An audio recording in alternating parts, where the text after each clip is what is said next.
I'm not here to do nothing bad.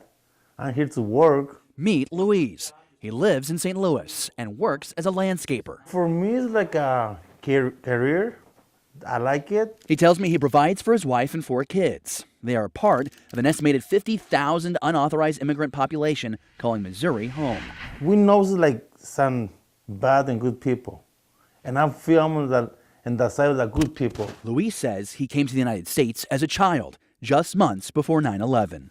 So I feel I belong to here. He says his father paid coyotes to get his family into the United States.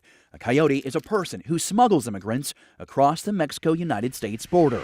It is roughly 1,700 miles from his hometown in Mexico to St. Louis.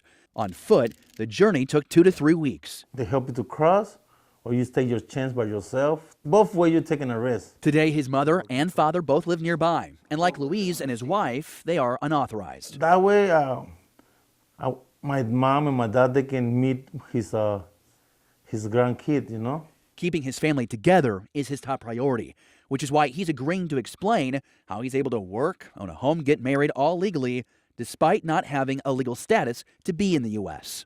He says he is able to buy a house and car with an ITIN number. It's given by the IRS and shows proof of paying taxes. He says he uses this number to get a bank loan. Luis and his wife have a signed wedding certificate on file with the city of St. Louis.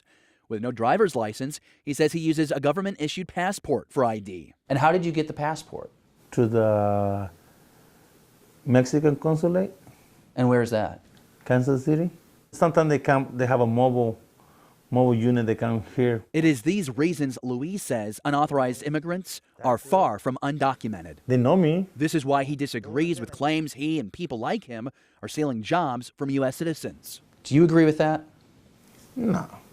Do you think it's wrong for your employer to hire people who are undocumented? No.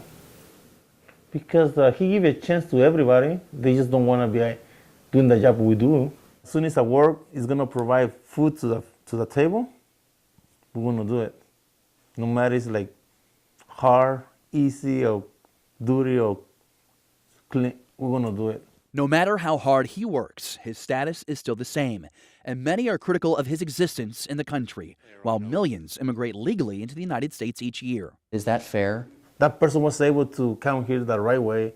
He had that luck. I don't have that option. He says immigrants, both legal and not, in 2025 will likely have fewer options, with President-elect Donald Trump promising the mass deportation of 10 to 12 million immigrants living in the states illegally. People is going to be more afraid to be here because they feel like they have to be watching their back all the time.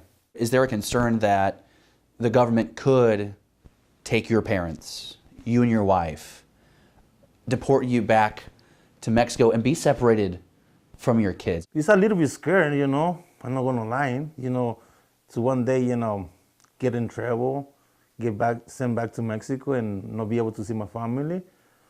But in the same time, I try not to think about it. Now in the new year, there might be a path for Luis for citizenship through a U visa, and recently found a lawyer willing to help him get that permit. It will grant him 4 years to work legally, and in that time, he can get a green card or lawful permanent residency. I just feel more like like American. If you had to do it all over again, would you move to Missouri? Yeah, I feel, for me, I feel I'm from here, like, you know.